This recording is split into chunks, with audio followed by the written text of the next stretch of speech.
ठीक है। जैसे ये अपनी internal lining of the body को कवर करता है, रेस्पिरेटरी सिस्टम, यूरोजेनाइटल सिस्टम और गैस्ट्रोइंटेस्टाइनल सिस्टम, जिसको हम GIT भी बोलते हैं, ठीक है। और नेक्स्ट है कि it helps in making many glands, जो ग्लैंड्स हमारे बनते हैं उसको बनाने में भी एपिथेलियल टिश्यू का रोल होता है।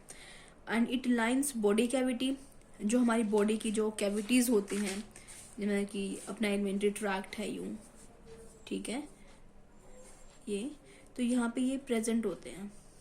एलिमेंट्री जो अपनी कैनाल होती है, बॉडी की कैविटी होती है, जैसे कि एब्डोमिनल कैविटी होगी और कैविटीज़ होगी, वहाँ पे भी ये प्रेजेंट होता है, ठीक है। अभी ये बेसिक पॉइंट हमारा एपिथेलियल का कंप्लीट होता है। Next we will switch to the muscular tissue. Muscular tissue देखो 3 तरीके के होते हैं, एक होता है स्मूथ मसल्स, एक होता है कार्डियक मसल और एक होता है स्केलेटन मसल, ठीक है। स्मूथ मसल होता है हमारा जितने भी एलिमेंट्री ट्रैक्ट है, हमारी बॉडी की कैविटीज़ हैं, वहाँ सब पे प्रेजेंट होता है। कार्डियक हमारा हार्ट में प्रेजेंट होता है और स्केलेटल हमारा जितनी भी बोन्स होती हैं, बोन्स पे चिपका हुआ होता है, जो बोन्स के साइड में जो मसल प्रेजेंट होता है उसको स्केलेटल मसल बोलते हैं, ठीक है। अब इसके क्या हम फैक्टर्स बोल सकते हैं कि it has contractile proteins. Contract मतलब कि छोटा करना, शॉर्ट करना, तो उसमें कॉन्ट्रैक्टाइल शॉर्ट प्रोटीन्स प्रेजेंट होती हैं मस्कुलर में, जो कि बेसिकली इसमें स्केलेटल के अंडर आती है। Actin, myosin and tropomyosin, 3 actin, myosin and tropomyosin, ठीक है। और ये हार्ट में भी प्रेजेंट होते हैं। कार्डियक वाला, heart can contract and move the blood, contract करेगा और ब्लड को आगे पुश करेगा। GIT में प्रेजेंट होते हैं, गैस्ट्रोइंटेस्टाइनल ट्रैक्ट में। इसमें स्मूथ मसल होती हैं, ठीक है, which contract and move the contents of GI tract ahead, ठीक है। हमने खाना खाया, वो डाइजेस्ट हुआ, फिर इंटेस्टाइन में आगे आगे आगे की मूव करते रहते हैं, वो भी कॉन्ट्रैक्शन में, कॉन्ट्रैक्ट कॉन्ट्रैक्ट कॉन्ट्रैक्ट वो, ठीक है ना, तो आगे आगे आगे मूव करते रहते हैं उसकी वजह से।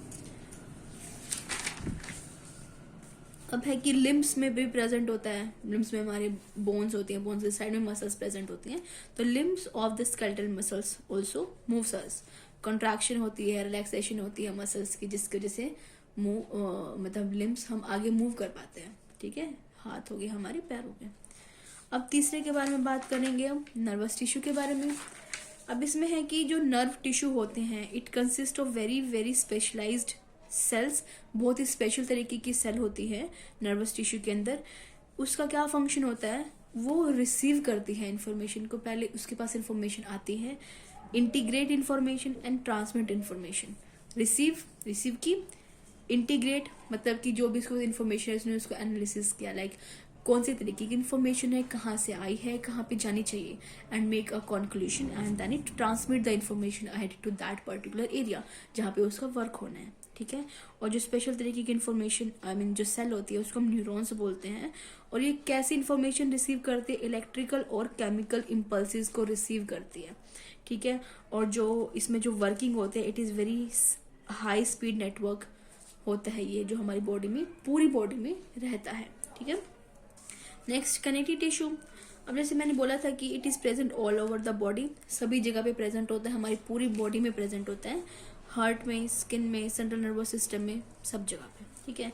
मतलब कि every tissue, connective tissue is present in every tissue, सभी टिश्यू में कनेक्टिव टिश्यू प्रेजेंट होता है। कनेक्टिव टिश्यू को मैं मतलब कि CT बोलूँगी in a short form, okay, you guys just understand that CT means connective tissue, okay. Now we comes to the next point, that is special type of tissue which connects all other type of tissue and supports structurally and functionally other tissue। जो connective tissue होता है, CT होता है, ये बहुत ही important, बहुत ही special तरीके का टिश्यू होता है। It is very very different from the epithelial, from the muscular and from the nervous tissue, क्योंकि ये जितने भी होते हैं सबको कनेक्ट करने का, इकट्ठा रखने का फंक्शन ही CT का होता है, ठीक है ना। अब जैसे कि स्किन है, स्किन में हमारा ये keratinised stratified squamous epithelial present होता है, ठीक है, तो उसमें इसके हेल्प करता है। अभी ये एक डायग्राम है, ये नेक्स्ट पॉइंट में लिखा हुआ है, एंड अभी मैं उसको आपको एक्सप्लेन करती हूँ, 1 मिनट। जैसे ये है कि जो connective tissue structurally strength provide करता है और सपोर्ट प्रोवाइड करता है टू द होल बॉडी। इसका फंक्शनली भी सपोर्ट होता है ऑफ कनेक्टिव टिश्यू का। क्या, पहले ये न्यूट्रिशन में हेल्प करता है, nutrition reaches to the skin via CT, जैसे कि ग्लूकोज को पहुंचाता है, ऑक्सीजन को पहुंचाता है ब्लड वेसल्स के थ्रू। ठीक है, अब कैसे, मैं आपको डायग्राम से समझाती हूँ। अब जैसे हमारे स्किन में 4 लेयर्स होती हैं, एपिडर्मिस, डर्मिस एंड 2 मोर। अभी जैसे ये है कि दिस इज आर एपिडर्मिस, ठीक है, ये अंदर एपिथेलियल टिश्यू है, डबल लेयर। यहाँ पे हमारा एपिथेलियल टिश्यू प्रेजेंट है, ये सारा एपिथेलियल टिश्यू प्रेजेंट है। ठीक है, this is the outer most skin, जो कि हमारी एयर पे, बाहरी एयर है जो कि एयर के कांटेक्ट में होती है। ठीक है, अब यहाँ पे ये हमारा ये एपिडर्मिस है, एपिडर्मिस, और ये हमारा डर्मिस का लेयर है, डर्मिस इंटरनल साइड। ठीक है, अब डर्मिस में देखिए यहाँ पे स्वेट ग्लैंड भी प्रेजेंट होगा, स्वेट ग्लैंड प्रेजेंट होगा, जिससे हमारे स्वेट आता है, पसीना आता है। ठीक है, यहाँ पे हमारा सिबेशियस ग्लैंड भी प्रेजेंट होगा, सिबेशियस ग्लैंड, जो कि ऑयल प्रोडक्शन में हेल्प करता है, मॉइस्चराइज करता है स्किन को, इसकी जो स्मूथनेस होती है उसको बना के रखता है, सिबेशियस ग्लैंड। ठीक है, अब यहाँ से हमारी ये ब्लड वेसल्स जा रही हैं, हमारी ब्लड वेसल्स जा रही है। ठीक है, तो यहाँ पे अब कुछ कंपोनेंट न्यूट्रिशनिस्ट को यहाँ से जाएगा, ब्लड वेसल्स में से यहाँ पे जाएगा स्किन में से। ठीक है ना, और कोई वेस्ट प्रोडक्ट है तो कुछ तो ऐसे ही रिलीज हो जाता है स्वेट के थ्रू, कुछ जो मैक्रो मॉलिक्यूल होते हैं, बड़े होते हैं, जो नहीं जा सकते, वो वापस इसी में स्किन से होते हुए वापस ब्लड वेसल में चले जाते हैं, और फिर ब्लड वेसल से फिर किडनी में जाते हैं ब्लड के थ्रू, फिर वहां से सीक्रेट होते हैं वो। ठीक है, ये चीज़ था, this is the same thing. और ये हमारा फर्स्ट पॉइंट जो यहाँ पे न्यूट्रिशन का था उसको सेटिस्फाई करते हैं। ठीक है, this is how it works. Next point वही है कि waste product from the skin back to the blood vessels via the central CT through vascular system से वापस चल जाता है मैक्रो मॉलिक्यूल्स, जो कि स्किन से डायरेक्टली रिलीज नहीं हो सकते हैं।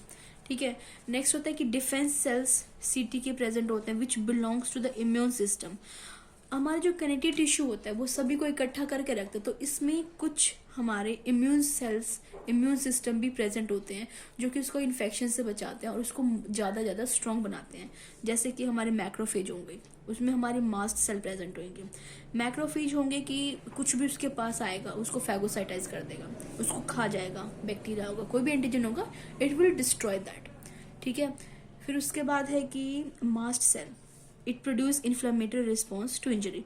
कोई भी हमारे पास आता है, बैक्टीरिया आता है, कुछ भी आता है, तो जो मास्ट सेल होते हैं ये इसके अंदर बहुत सारे सेल्स होते हैं, ये रिलीज करता है। कैसे रिलीज करता है मैं आपको बताती हूँ कि हमारे पास ये ब्लड सिस्टम है हमारा, इसमें हमारा ये मास्ट सेल प्रेजेंट है। मास्ट सेल के ऊपर ना ये ऐसे एंटीजन को रिसीव करने के ये रिसेप्टर्स होते हैं।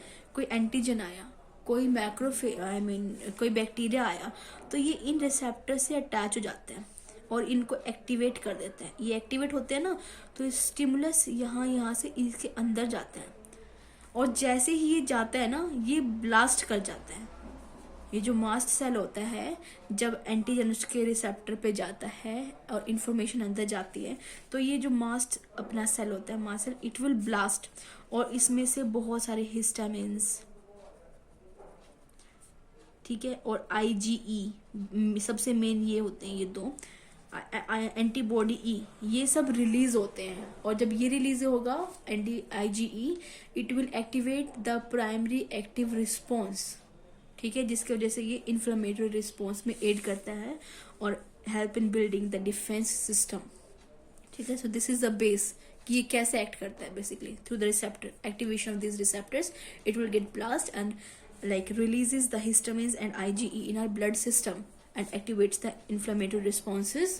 ठीक है, hypersensitivity reactions will get activated and against the pathogens and microbes, वही। ठीक है, और एक और चीज़ है कि अगर हमारी सेल स्किन इंजर होती है, ठीक है, स्किन पे मतलब कि कोई चोट लग गई, कोई खरोंच लग गई, इंजरी हो गई, तो एट दैट प्लेस ऑल्सो जो कनेक्टिव टिश्यू है वो हेल्प करता है। कैसे करता है? 3 फंक्शन करता है उस टाइम पे। ये cell of connective tissue they multiply in number.